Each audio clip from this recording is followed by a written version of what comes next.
Hello everyone, welcome back to my YouTube channel. मैं हूं आपकी दोस्त, आपकी मेंटोर साक्षी भारद्वाज। जैसा कि हमने लास्ट वीडियो में इंडिविजुअल डिफरेंस के कॉजेस को डिस्कस किया था और आज हम लोग educational implication of individual difference यानी कि व्यक्तिगत भिन्नता के शैक्षिक महत्व को डिस्कस करेंगे। ठीक है, तो बिना देरी करते हुए हम अपना आज का ये टॉपिक स्टार्ट करते हैं। जैसे कि मैंने बताया आपको कि जो व्यक्तिगत विभिन्नता है उसके जो शैक्षिक महत्व है वो बहुत सारे हो सकते हैं। तो आज हम लोग कुछ जो उसके इम्पोर्टेंट जो शैक्षिक महत्व है आज हम लोग उस पर डिस्कस करेंगे। ठीक है, जैसे कि फर्स्ट नंबर पर हम ले लेते हैं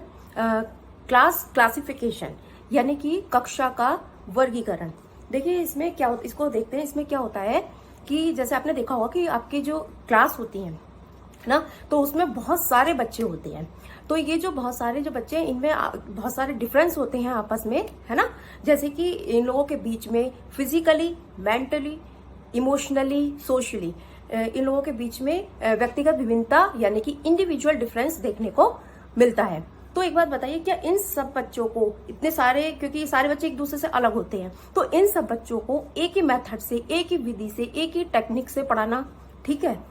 नहीं ना। तो इसके लिए क्या किया गया था, इसके लिए यहाँ पर ये किया गया था कि मतलब जो आपकी हर एक क्लास जो होती है, ठीक है, उसको 3 कैटेगरीज में मतलब उसके जो 3 वर्ग हैं, ठीक है, 3 कैटेगरी उसकी मतलब वहां पर उन्होंने डिवाइड करी थी। ठीक है, जिसमें उनमें मतलब उन्होंने 3 सेक्शन बनाए थे। ठीक, जैसे कि जो हम उसमें उन्होंने 3 जो सेक्शन बनाए थे, तो उसमें जो पहला जो इन लोगों ने जो वर्ग रखा था तो वो तो था तीव्र बुद्धि वाला वर्ग। ठीक है, दूसरा जो इन्होंने रखा था सामान्य बुद्धि वाला वर्ग यानी कि जिनकी एवरेज बुद्धि होती है। ठीक है, जो तीसरा इन्होंने रखा था वो रखा था उन्होंने मंद बुद्धि वाला वर्ग। ठीक है, अब ये जो यहाँ पर इन्होंने ये जो क्लास का जो क्लासिफिकेशन करा है, जो सेक्शन जो बनाए हैं, तो ये जो सेक्शन जो बनते हैं ये जो इनकी जो पिछली कक्षा जो होती है, जो पिछली क्लास थी उसमें इनकी किस तरीके का इनका रिजल्ट आया उसके अकॉर्डिंग भी हम इनको जो है 3 सेक्शन में डिवाइड कर सकते हैं। जिससे कि इससे क्या हुआ कि इससे हम ताकि जो प्रत्येक बच्चा है, हर बच्चे को मतलब अच्छी एडुकेशन दिया जा सके, इसके लिए यहाँ पर क्या किया गया, 3 सेक्शन यहाँ पर बच्चों के बना दिए गए थे हर क्लास के। ठीक है, 3 वर्ग मतलब यहाँ पर बना दिए गए थे। ठीक, ये तो हमारा यहाँ पर ये वाला ये जो पॉइंट है ये होता है यहाँ पर कंप्लीट। ठीक है, तो नेक्स्ट हमारा जो इसमें जो सेकंड जो हमारा जो इसका जो शैक्षिक महत्व है तो हम उसको ले सकते हैं जैसे कि class size of the class यानी कि आपका जो कक्षा का आकार है। देखिए आपने मतलब ये देखा होगा कि आजकल क्या होता है, क्लास में बहुत सारे बच्चे होते हैं। ठीक है, मतलब आप ये मान के लीजिए मतलब होते ही हैं 60 से 70 तक बच्चे जो स्टूडेंट है वो एक क्लास में होते हैं। तो इससे होता क्या है कि जो एक टीचर जो होता है वो इतने सारे जो बच्चे हैं तो एक पर तो वो ध्यान नहीं दे सकता ना उनकी जो भी जो पर्सनली जो उनकी प्रॉब्लम है या उनकी जो क्लास की भी जो प्रॉब्लम होती है वो उनको सॉल्व नहीं कर सकता। तो इस दृष्टि से यहाँ पर क्या किया गया कि यहाँ पर इन लोगों ने यहाँ पर ये रखा कि क्लास में जो बच्चों की जो संख्या है, ठीक है, जो स्टूडेंट्स हैं वो उनकी जो संख्या यहाँ पर उनको कम से कम रखा जाए। ठीक है, जैसे कि मान लीजिए एक क्लास में 20 से 25 बच्चे मतलब होने चाहिए, जिससे कि जो एक टीचर है वो क्लास के हर एक बच्चे पर अपना जो है ध्यान दे सके। ठीक है, उनकी जो समस्या है, जो उनकी जो प्रॉब्लम है उनको वो सॉल्व कर सके। ठीक है, तो ये तो हुआ हमारा साइज ऑफ द क्लास की बात। ठीक है, अब हम अपना नेक्स्ट यानी कि जो इसका जो थर्ड नंबर का जो इम्प्लीकेशन है, एजुकेशनल इम्प्लीकेशन यानी कि जिसका जो शैक्षिक महत्व है वो हमारा रहता है करिकुलम यानी कि आपका जो पाठ्यक्रम जो होता है। ठीक है, तो यहाँ पर देखिए पाठ्यक्रम में क्या होता है, आपका जो पाठ्यक्रम है वो इतना मतलब कठोर, इतना मतलब हार्ड भी नहीं होना चाहिए, इतना टफ भी नहीं होना चाहिए, मतलब उन्होंने बताया कि फ्लेक्सिबल होना चाहिए, है ना। जो आपका जो करिकुलम जो होता है वो हार्ड नहीं होना चाहिए, कैसा होना चाहिए, फ्लेक्सिबल होना चाहिए, लोचदार होना चाहिए। ठीक है, देखिए इसमें यहाँ पर ये बताया गया है कि जो आपका जो करिकुलम है उसमें बहुत भारी संख्या में क्या होने चाहिए, सब्जेक्ट्स होने चाहिए, ताकि जो हर एक बच्चा है अपनी इंटरेस्ट के अकॉर्डिंग, ठीक है, अपनी एबिलिटी के अकॉर्डिंग, अपनी आवश्यकताओं, अपनी नीड के अकॉर्डिंग अपने जो उसके जो सब्जेक्ट है उनको वो चूज कर सके और अपना मतलब अच्छे से जो है शिक्षा ले सके, ज्ञान प्राप्त कर सके। देखिए होता क्या है, अगर मान लो अगर जो पाठ्यक्रम है, ठीक है, जो आपका जो करिकुलम जो होता है, अगर मान लो बहुत ज्यादा अगर टफ होता है, ठीक है, तो होगा क्या, जो मंद बुद्धि वाला वर्ग जैसा भी हमने बताया था, तो मंद बुद्धि वाले जो बच्चे जो होते हैं वो उसको समझ नहीं पाएंगे इतने कठिन चीजों को, तो वो क्लास में क्या हो जाएंगे, वो पीछे रह जाएंगे, ठीक है, पिछड़ जाएंगे, यानी कि वो पीछे रह जाएंगे। और अगर मान लीजिए अगर आपका जो करिकुलम जो होता है अगर इतना अगर मान लीजिए इजी बना दिया जाता है, तो जो तीव्र बुद्धि वाले जो बच्चे जो होते हैं तो उनको तो कुछ उसमें नया तो उनको कुछ लगेगा नहीं, उनको बहुत सब चीजें इजी ही लगेंगी, तो वो क्या करेंगे, वो क्लास में मतलब शैतानियां करेंगे, ठीक है, बच्चों को परेशान करेंगे, उद्दंड हो जाएंगे, ठीक है। तो इसके लिए यहाँ पर इन्होंने क्या किया था कि इन्होंने यहाँ पर ये बताया कि जो आपका जो पाठ्यक्रम है वो मतलब ऐसा रखना चाहिए ताकि जो है हर एक बच्चा, चाहे वो आपका तीव्र बुद्धि वाला हो, मंद बुद्धि वाला हो, सामान्य वर्ग वाला हो, तीनों तरीके के जो बच्चे हमने जो वहां पर डिवाइड करे थे ऊपर, है ना, तो उन सभी लोगों को क्या हो, वो सारे के सारे बच्चों को लाभ हो, प्रॉफिट हो, वो सब के सब लाभान्वित हो, ठीक है। इसी ये हमारा ये पॉइंट यहाँ खत्म होता है। नेक्स्ट हमारा जो 4th नंबर का जो यहाँ पर जो पॉइंट होता है, टीचिंग मेथड। टीचिंग मेथड यानी कि आपकी जो शिक्षण विधियां होती हैं, ठीक है, शिक्षण विधियों में देखिए क्या होता था, जैसे पहले के टाइम में अगर मैं बताऊं यहाँ पर कि पहले के टाइम में क्या होता था, जो गुरु लोग होते थे, ठीक है, तो जो गुरु होते थे और मतलब पेड़ के नीचे बच्चों को बैठा देते थे बहुत सारे, मतलब समूह में, यानी कि ग्रुप में बैठा के बच्चों को पढ़ाते थे, लेक्चर, मतलब लेक्चर मेथड ही चलता था, मुंह से ही बोलते थे वो सारा कुछ। तो इससे होता क्या था भाई, जो तीव्र बुद्धि वाले बच्चे होते थे, जो होशियार बच्चे होते थे, वो तो उनकी बातों को समझ लेते थे, कैच कर लेते थे, है ना, उनको चीजें समझ में आ जाती थी। लेकिन जो भाई मंद बुद्धि वाले बच्चे होते थे उनको तो समझ में नहीं आता था, तो फिर वो उनको क्या करते थे, उनको वो दंड देते थे, उनको पनिश करते थे, उनको वो मारते पीटते थे, ठीक है। लेकिन आज का जो हमारा ये जो मॉडर्न पीरियड है, तो इसमें जो साइकोलॉजिस्ट है उन्होंने नई नई जो टीचिंग के जो मेथड्स हैं मतलब उनकी उन्होंने क्या करी, डिस्कवरी करी, उनकी उन्होंने क्या करा, खोज करा, डिस्कवरी की, ठीक है, ताकि यहाँ पर भाई सब बच्चों को प्रॉफिट होना चाहिए ना, सब बच्चों को लाभ होना चाहिए, है ना।